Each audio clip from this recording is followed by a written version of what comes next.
बिस्मिल्लाहिर्रहमानिर्रहीम। अस्सलाम वालेकुम टू आवर डियर स्टूडेंट्स। मैं आपका tutor Raza Latif from government post graduate college Samundri. Course title numerical analysis, lecture number 16 deliver करने जा रहा हूँ। आज जो हमारा remaining last topic direct method के अकॉर्डिंग क्रैमर रूल होगा। सिस्टम ऑफ लीनियर इक्वेशन का ये लास्ट मेथड है डायरेक्ट मेथड के अकॉर्डिंग और बहुत इजी मेथड है क्रैमर रूल। प्रीवियस हमने Gauss's elimination method, Gauss Jordan method और इन्वर्जन मेथड देखा था। और फोर्थ इसका जो रूल है क्रैमर रूल से कनेक्टेड होगा और बहुत इजी मेथड है। आपने इसे इंटरमीडिएट लेवल में भी बहुत अच्छे अंदाज में देखा, मैट्रिक लेवल में भी बहुत इजी से हैंडल किया हुआ है। बहुत इजी मेथड है ये। और न्यूमेरिकल मेथड में भी ये बहुत वैसे ही आपके same as it is steps पे कंट्रोल्ड होता है। और इसमें आप कैलकुलेटर का बहुत कम यूज़ कर रहे होते हैं क्रैमर रूल के अंदर। Just a few numerical solution की आइटरेटिव वैल्यूज वगैरह परफॉर्म की जाती हैं ओनली ऑन, और क्रैमर रूल को आप परफॉर्म करवा लेते हैं। तो चलते हैं डियर स्टूडेंट अपने क्वेश्चन को डील करने की तरफ। Solve the following system of linear equation by using Cramer rule. तो क्रैमर रूल के लिए मैंने जो एप्लीकेशंस हैं जो प्रीवियस थ्री मेथड्स के अकॉर्डिंग, यानी gauze elimination method, Gauss Jordan method, Cramer inversion method के अकॉर्डिंग आपको करवाए हैं, वही टू एप्लीकेशंस आपको मैं क्रैमर रूल से भी अंडरस्टैंड करवाऊंगा। तो इसके लिए आपको three system of linear equations दी जाएंगी और ये थ्री इक्वेशंस आपके पास कुछ इस अंदाज में है। फर्स्ट इक्वेशन है 2x1 plus 2x2 plus 4x3 is equal है 18। ये हमारे पास इक्वेशन 1 होगी। और x1 plus 3x2 plus 3x3 2x3 will be equal 13। ये हमारे पास इक्वेशन 2 होगी। और 3x1 plus x2 plus 3x3 is equal 14। ये हमारे पास इक्वेशन 3 होगी। ऑनवर्ड हमने सोल्यूशन इसका देखना है। चलते हैं डियर स्टूडेंट्स अपने सोल्यूशन को फॉलो करने की तरफ। First of all we convert it into in matrix form. First of all आपने इसे क्रैमर रूल के अकॉर्डिंग बनाना है और क्रैमर रूल बनाने के लिए आपको इसको मैट्रिक्स फॉर्म में कन्वर्ट करना होगा। तो मैट्रिक्स फॉर्म में कन्वर्ट करने के लिए आप बिगर मैट्रिक्स एक ड्रॉ करते होते हैं। बिगर मैट्रिक्स हमारे पास कैपिटल ए मैट्रिक्स होगा। तो आपने जो इनके वेरिएबल्स होंगे, जो रूट्स होंगे x1 x2 x3, इनके अदर देन जो इनके कोएफिशिएंट्स होंगे, ठीक है ना, ये कोएफिशिएंट यहाँ पे 2 है 4 है, यहाँ पे 1 3 है, 2 है 3 है, 1 है और 3 है। आपने coefficient of matrix capital A draw कर लेना है। ये हमारे पास कैपिटल ए मैट्रिक्स जैसे हमने प्रीवियस एप्लीकेशन में परफॉर्म करवाया वैसे ही हमने कैपिटल ए मैट्रिक्स ड्रॉ कर लिया है। तो ये हमने फर्स्ट रो में फर्स्ट इक्वेशन के लिए ये एलिमेंट्स राइट कर दिए हैं, यानी कि 2 2 4 है। और सेकंड इक्वेशन के लिए हमने 1 3 2 राइट कर दिया और थर्ड इक्वेशन के लिए हमने ये राइट कर दिया 3 1 3।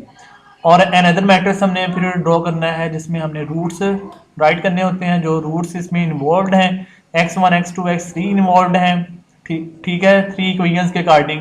तो आपने वो राइट कर दिया है, x1 है, x2 है और x3 है।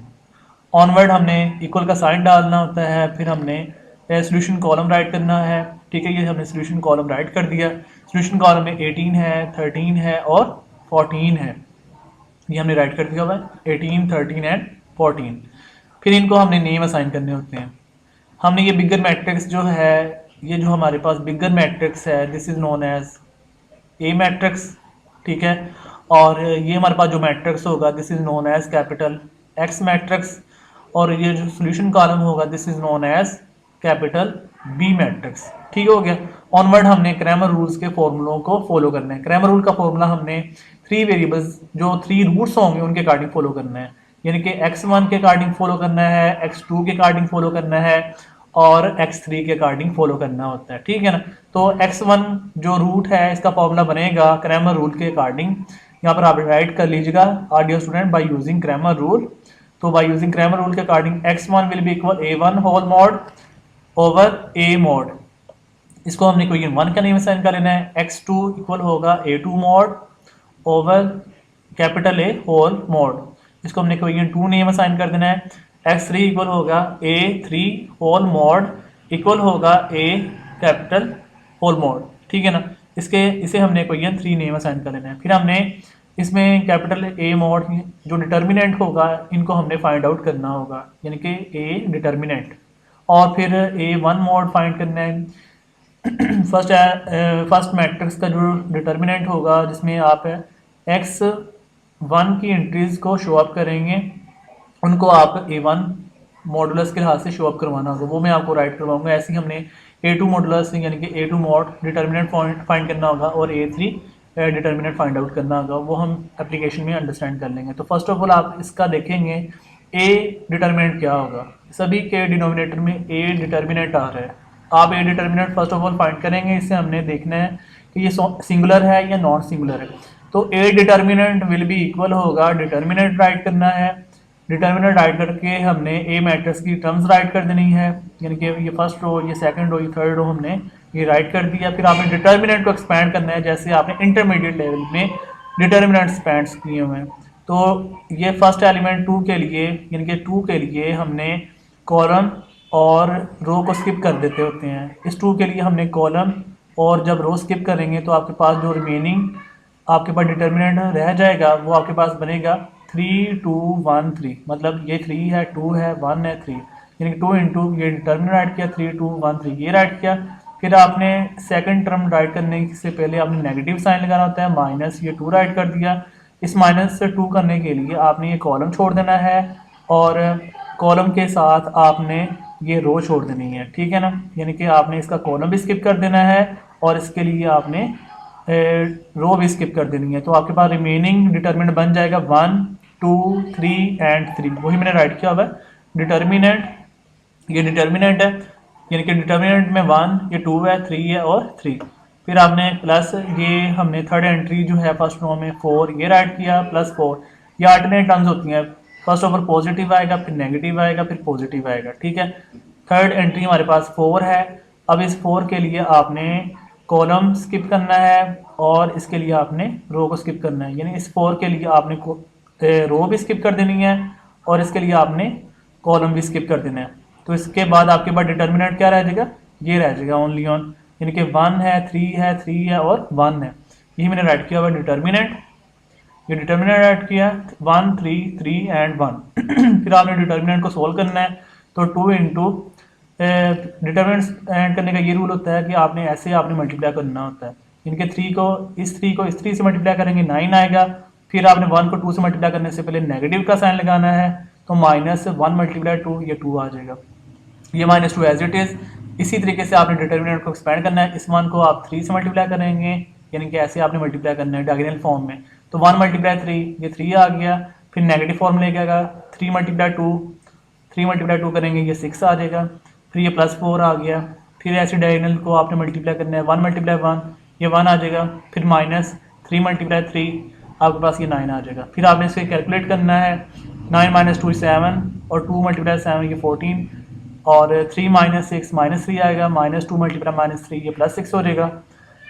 1 - 9 -8 होगा, -8 मल्टीप्लाई +4 -32 आएगा। आप इसे सोल्व करेंगे -12 आ जाएगा। अब -12 आपके पास इज नेवर इक्वल टू 0 है, इट्स मीन कि आपके पास ये नॉन सिंगुलर मैट्रिक्स होगा। ये मैंने राइट किया सिंस ए मॉडुलस जो ए डिटर्मिनेंट है is not equal to 0, so its solution is possible. इसका सोल्यूशन पॉसिबल होगा क्योंकि because it is non singular matrix. अगर ये हमारे पास ए डिटर्मिनेंट 0 आ जाता तो इसका सोल्यूशन पॉसिबल नहीं होना था, क्योंकि वो सिंगुलर मैट्रिक्स होना था और सिंगुलर मैट्रिक्स का सोल्यूशन पॉसिबल नहीं होता, उसका एग्जिस्ट ही नहीं करेगा। तो ऑनवर्ड हमने A1 मॉड फाइंड करना है। A1 मॉड फाइंड करने का ये रूल होता है, ये आपने माइंड में बात रखनी है। A1 मॉड फाइंड कैसे करेंगे, A1 डिटर्मिनेंट कैसे फाइंड आउट किया जाता है। इसके लिए बात ये होगी कि A1 डिटर्मिनेंट आपके पास अटैच्ड है x1 टर्म्स के साथ, तो आपने x1 टर्म्स के ऊपर हाथ रख लेंगे। आपने उन टर्म्स को नहीं देखना, उसकी बजाय आपने सोल्यूशन कॉलम को देखना होगा। मैं आपको ये अंडरस्टैंड करवा देता हूँ। ये देखिए ये हमारे पास कैपिटल A मैट्रिक्स है। इस कैपिटल A मैट्रिक्स में x1 की एंट्रीज हैं, ये वाली x1 की एंट्रीज आ रही हैं, 2 है, 1 है और 3 है। आपने इन टर्म्स के ऊपर हाथ रख लेना है। जब आप इनके ऊपर हाथ रख लेंगे तो ये टर्म्स आपकी हो जाएंगी डिसअपीयर। जब ये टर्म्स डिसअपीयर हो जाएंगी तो आपने इनको कवर करने के लिए कोई ना कोई टर्म्स को राइट करना होगा। वो हम टर्म्स कहाँ से लेके आएंगे, वो हम टर्म्स लाएंगे सोल्यूशन कॉलम से। यहाँ से जो आपके पास ये सोल्यूशन कॉलम की 3 एंट्रीज हैं, यानी कि 18 है, 13 है, 14 है, आपने इन एंट्रीज को यहाँ पर ऐसे लेके आना है जो आपने हाथ रखा होगा इन एंट्रीज के ऊपर, ठीक है ना। यानी कि 213 की जगह रिप्लेसमेंट होके आपके पास सोल्यूशन कॉलम आ जाएगा। यानी कि 18 आपका इस 2 की जगह आ जाएगा और 13 आपका इस 1 की जगह आ जाएगा और जो 14 है आपका यहाँ पर इस 3 की जगह आ जाएगा। ठीक हो गया। यानी कि जिसके ऊपर आपने हाथ रखना है, जिन एंट्रीज के ऊपर यानी कि x1 की एंट्रीज पे आपने हाथ रखा होगा, उन एंट्रीज पे आपका सोल्यूशन कॉलम आ जाया करेगा A1 डिटर्मिनेंट के लिए। यही मैंने यहाँ पे राइट किया हुआ है, देख सकते हैं। A1 determinant will be equal है, यहाँ पर हमने जो x1 पे हाथ रखा हुआ था उसकी जगह हमारे पास सोल्यूशन कॉलम आ गया। सोल्यूशन कॉलम की वैल्यूज क्या 18 है, 13 है, 14 है और ये हमारे पास जो x2 की टर्म है एज इट इज है और x3 की टर्म ये भी एज इट इज है। फिर आपने इसका डिटर्मिनेंट वैसे ही हल करना है जैसे आपने अभी a डिटर्मिनेंट सोल्व किया है, बिल्कुल as it is in step को फॉलो करेंगे, आपके पास सोल्यूशन आ जाएगा A1 डिटर्मिनेंट का। तो 18 के लिए आपने कॉलम छोड़ देना है और रो छोड़ देनी है। एंड 18 के लिए हमने ये ऐसे कॉलम स्किप किया और ये ऐसे रो स्किप की, तो आपके पास डिटर्मिनेंट बन जाएगा 3 2 1 3। वही मैंने राइट किया हुआ 3 2 1 3। -2 सेकंड एंट्री से पहले नेगेटिव साइन लगाना है, -2 राइट किया, इसके लिए भी ऐसे ही कॉलम छोड़ देंगे और रो छोड़ देंगे, तो ये आपके पास 13 2 और 14 3 आ जाएगा।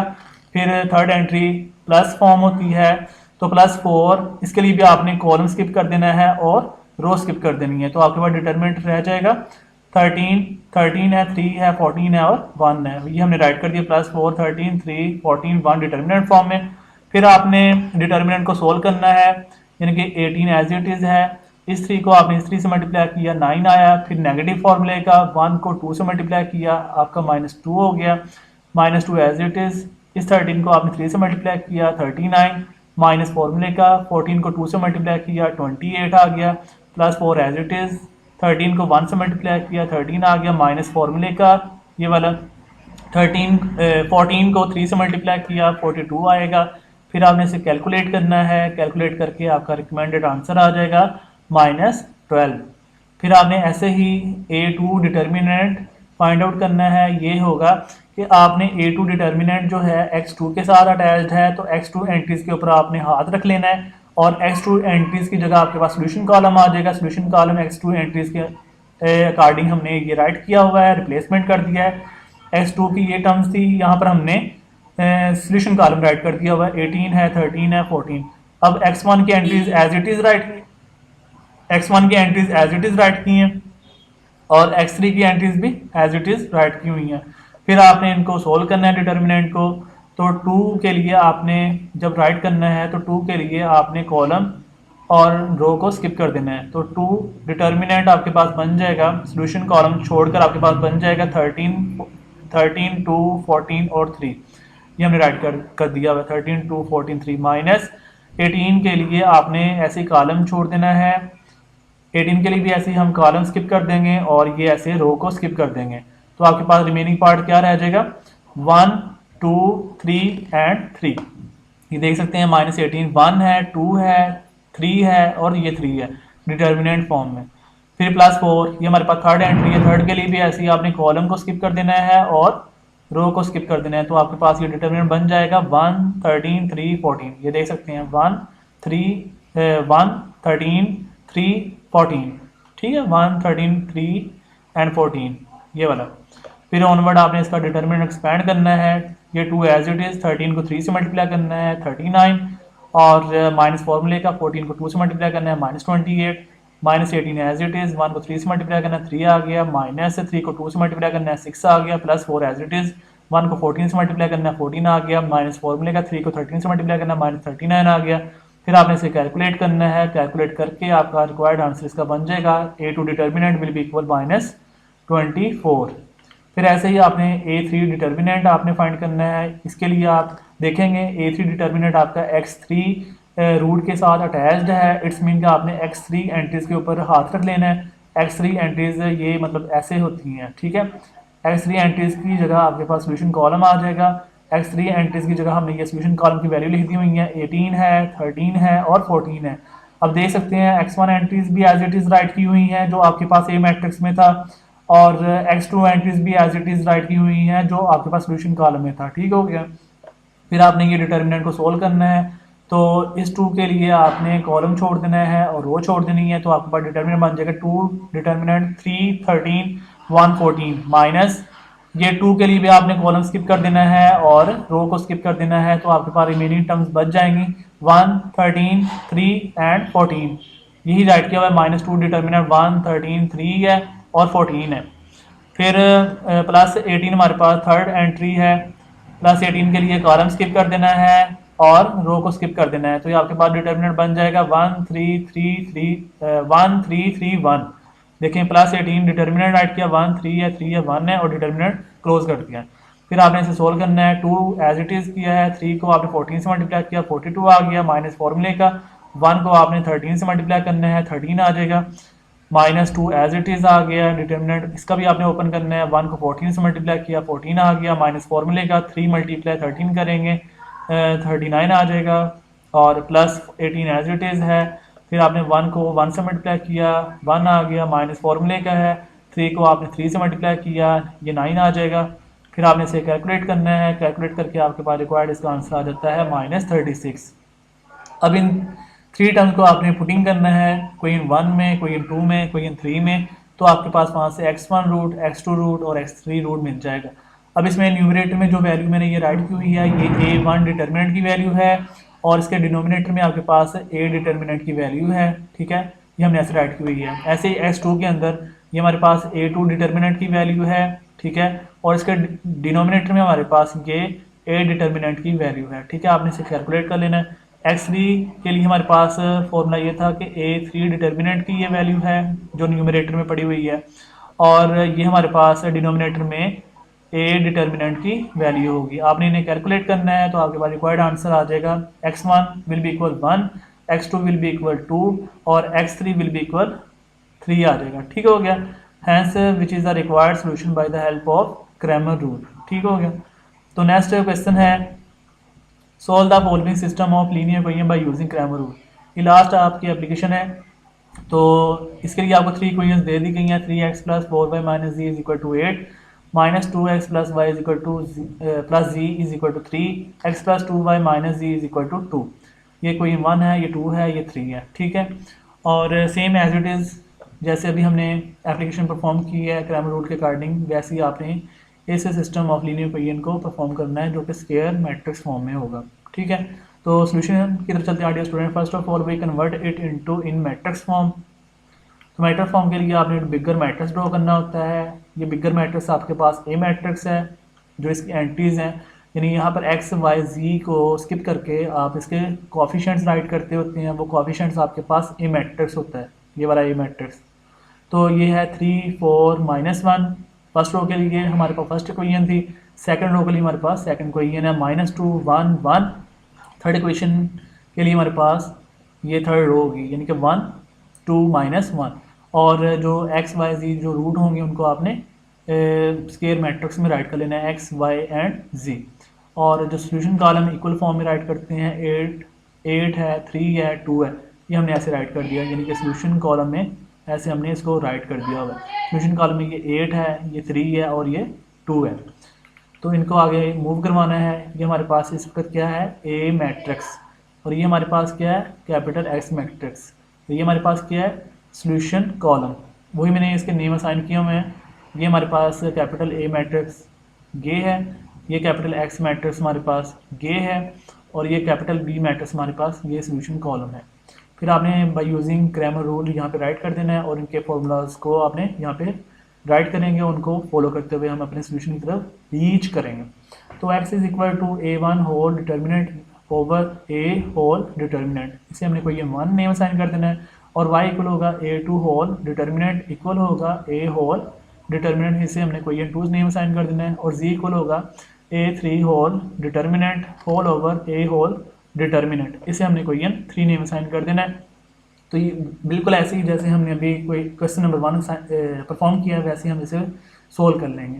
तो इसके लिए हमने फर्स्ट ऑफ ऑल जो डिनोमिनेटर में ए डिटर्मिनेंट आ रहा है, यानी ये ए डिटर्मिनेंट आ रहा है, ये भी ए डिटर्मिनेंट आ रहा है, और ये ए डिटर्मिनेंट आ रहा है, इसे हम find out first of all कर लेंगे ताकि हमें आइडिया हो जाए कि ये सिंगुलर है या नॉन सिंगुलर है। अगर ये नॉन सिंगुलर होता है तो सोल्यूशन पॉसिबल होगा, अगर ये सिंगुलर हो जाता है तो उसका सोल्यूशन पॉसिबल नहीं होगा। तो ए डिटर्मिनेंट हमारे पास इक्वल है 3 4 -1 -2 1 1 1 2 -1 इसका होल डिटर्मिनेंट। ठीक है, ये हमने ए मैट्रिक्स इसको फॉलो किया हुआ है।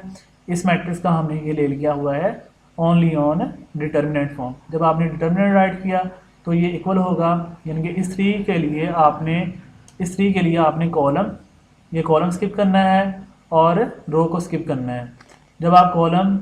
जब ये कॉलम आप स्किप करेंगे और रो स्किप करेंगे तो आपके पास डिटर्मिनेंट ये बन जाएगा, यानी कि 1 1 2 -1, यही मैंने लिखा हुआ है। 3 डिटर्मिनेंट 1 1 2 -1 -4, यानी कि सेकंड एंट्री के लिए नेगेटिव फॉर्मूला होता है।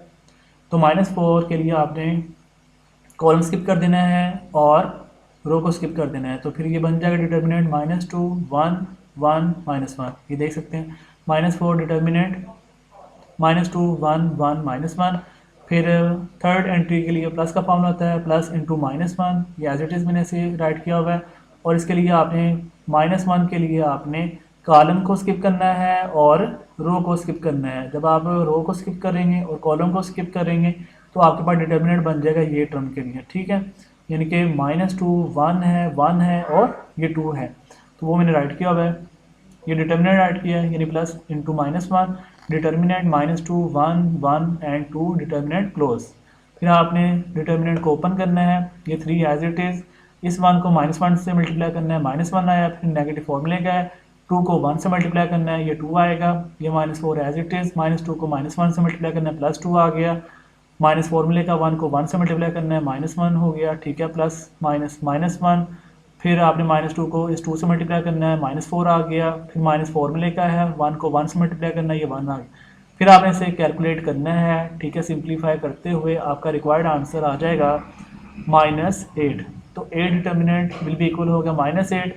अब ये आपको शो कर रहा है is never equal to 0, so its solution is possible, यानी कि ये हमारे पास सोल्यूशन पॉसिबल करता है। इसकी रीज़न क्या है? Because it is non singular matrix. अगर ये हमारे पास इक्वल टू 0 आ जाता तो इसका सोल्यूशन पॉसिबल नहीं होना था, क्योंकि वो सिंगुलर मैट्रिक्स था। ठीक है ना, अभी इसका सोल्यूशन पॉसिबल है। इसकी रीज़न ओनली ऑन ये है कि ये नॉन सिंगुलर मैट्रिक्स की प्रॉपर्टी को फुलफिल कर पा रहा है। ऑनवर्ड हमने A1 डिटर्मिनेंट फाइंड करना है। A1 डिटर्मिनेंट आपके पास एक्स एंट्रीज के साथ अटैच्ड है। आपने एक्स एंट्रीज के ऊपर हाथ रख लेना है और एक्स एंट्रीज की जगह आपके पास सोल्यूशन कॉलम आ जाएगा।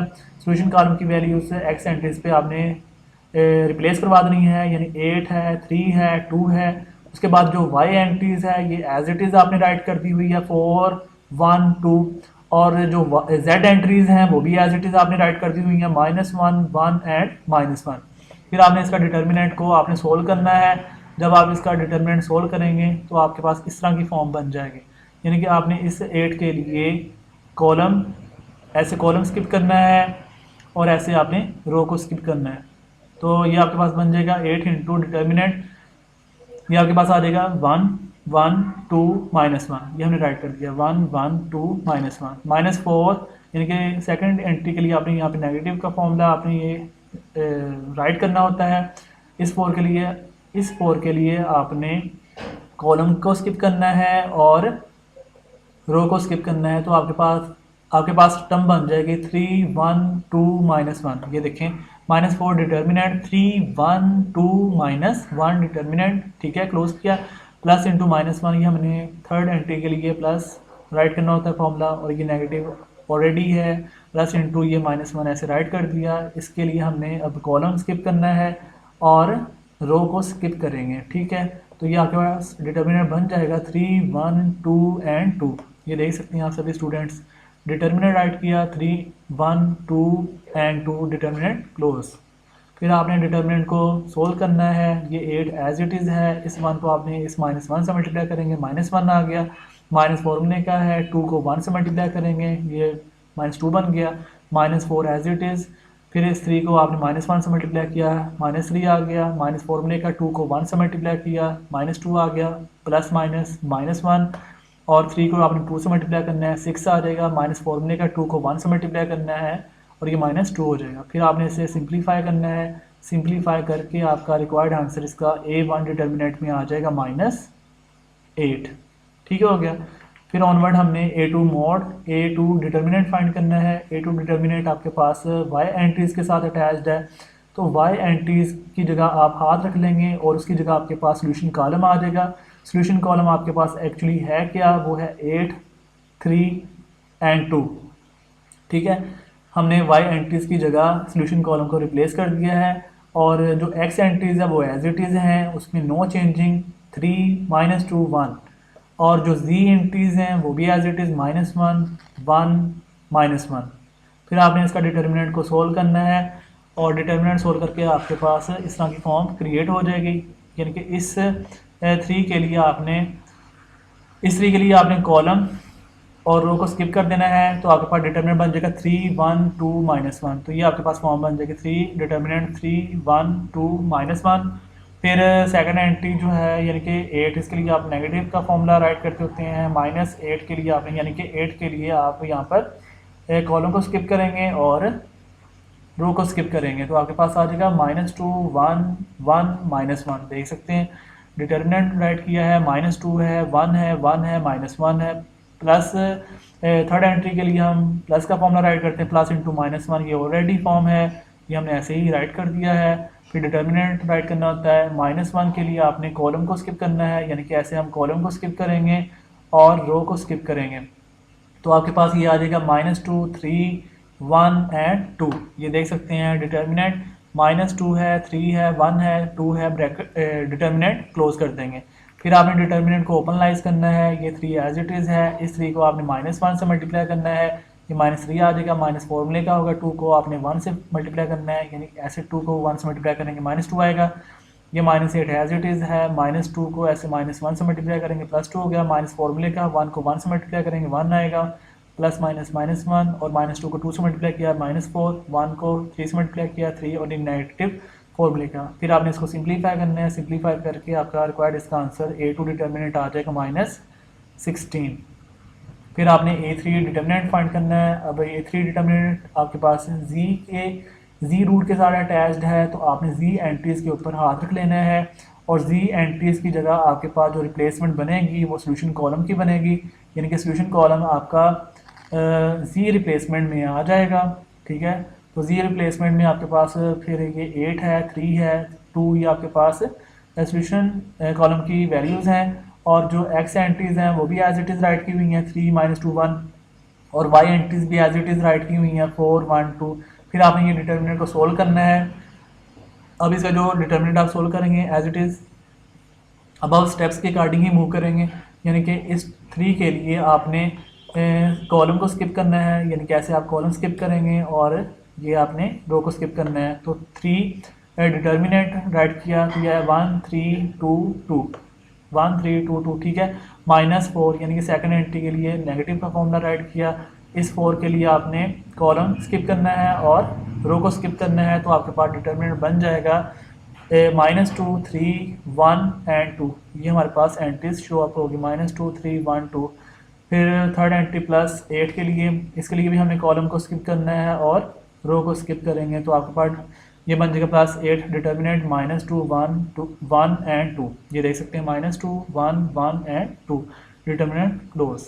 फिर आपने इसे सोल्व करना है, ये 3 एज इट इज़, इस 1 को 2 से मल्टीप्लाई किया 2 आ गया, माइनस फॉर्मूले का है 2 को 3 से मल्टीप्लाई किया 6 आ जाएगा, -4 एज इट इज़, -2 को आपने 2 से मल्टीप्लाई किया -4 माइनस फॉर्मूले का 1 को 3 से मल्टीप्लाई किया, ये -3 बन गया, +8 एज इट इज़, -2 को 2 से मल्टीप्लाई करना है -4 आ जाएगा, माइनस फॉर्मूले का 1 को 1 से मल्टीप्लाई किया, ये -1 बन गया। ठीक हो गया।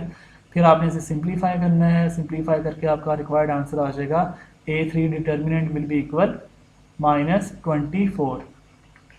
फिर ऑनवर्ड आपने इसके लिए इक्वेशंस में मूव करना है, therefore equation 1 equation 2 and equation 3, वहाँ पर आपने रूट्स वगैरह फाइंड करने हैं।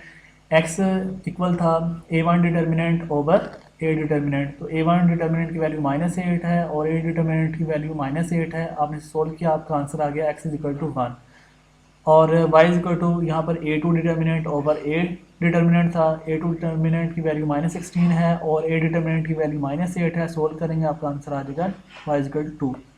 जी इक्वल A3 डिटर्मिनेंट है ओवर A डिटर्मिनेंट है। A3 डिटर्मिनेंट की वैल्यू -24 है और A डिटर्मिनेंट की वैल्यू -8 है। कैलकुलेट करेंगे जी इज इक्वल टू हो जाएगा 3।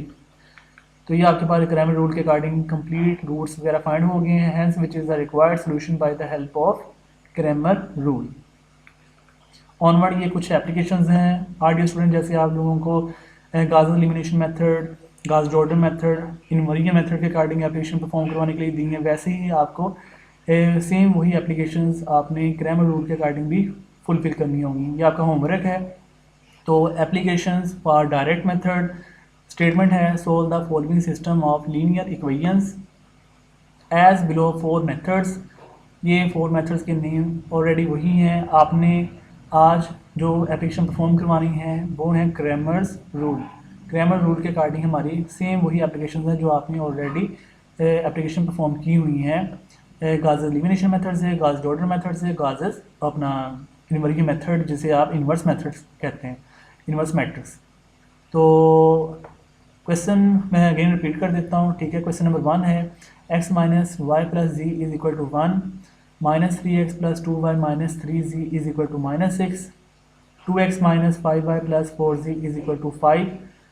और सेकंड क्वेश्चन है x plus y plus z is equal to 6.6, x minus y plus z is equal to 0.2, x plus 2y plus 3z is equal to 15.2। Third question है 3x minus 2x minus 3y plus z is equal to -1, x plus 4y plus 5z is equal 25, 3x minus 4y plus z is equal to. Fourth question है 2x minus y plus 2z is equal to x plus 10y minus 3z is equal to 5, x minus y minus z is equal to 3। Fifth question है 2x1 plus 2x2 plus x3 is equal 12, 3x1 plus 2x2 plus 2x3 is equal to 8, 5x1 plus 10x2 minus 8x3 is equal to 10। और sixth question है 10x plus y plus z is equal to 12, x plus 10y plus z is equal to 12, x plus y plus 10z is equal to 12।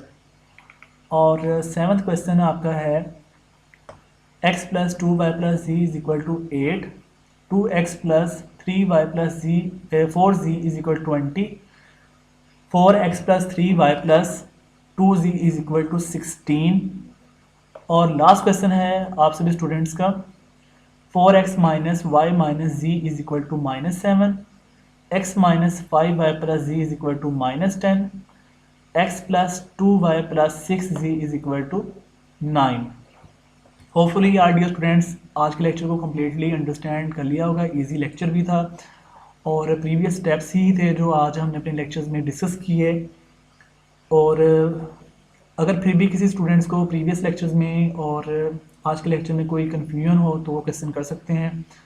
और जितने भी आप लोगों को ये application perform करवाने के लिए दी गई हैं, जैसे कि डायरेक्ट मेथड के 4 मेथड्स के नेम हैं, Gauss elimination, Gauss Jordan, inversion method, और आज जो हमने कंप्लीट किया क्रैमर रूल, तो इनके लिए मैंने टोटल आपको 8 एप्लीकेशन परफॉर्म करवाने के लिए दी हैं हर मेथड्स के अकॉर्डिंग। तो आपने ये सभी एप्लीकेशन परफॉर्म करवानी है। ये आपका होमवर्क है, आपने सभी ने अंडरस्टैंड करने हैं और परफॉर्म करवाने हैं, ठीक है। तो होपफुली आर डी स्टूडेंट्स सभी स्टेप्स अंडरस्टैंड हो गए होंगे। तो ख्याल रखेंगे आर डी स्टूडेंट्स, दुआ में याद रखना। अल्लाह हाफिज़ एंड स्टे ब्लेस्ड।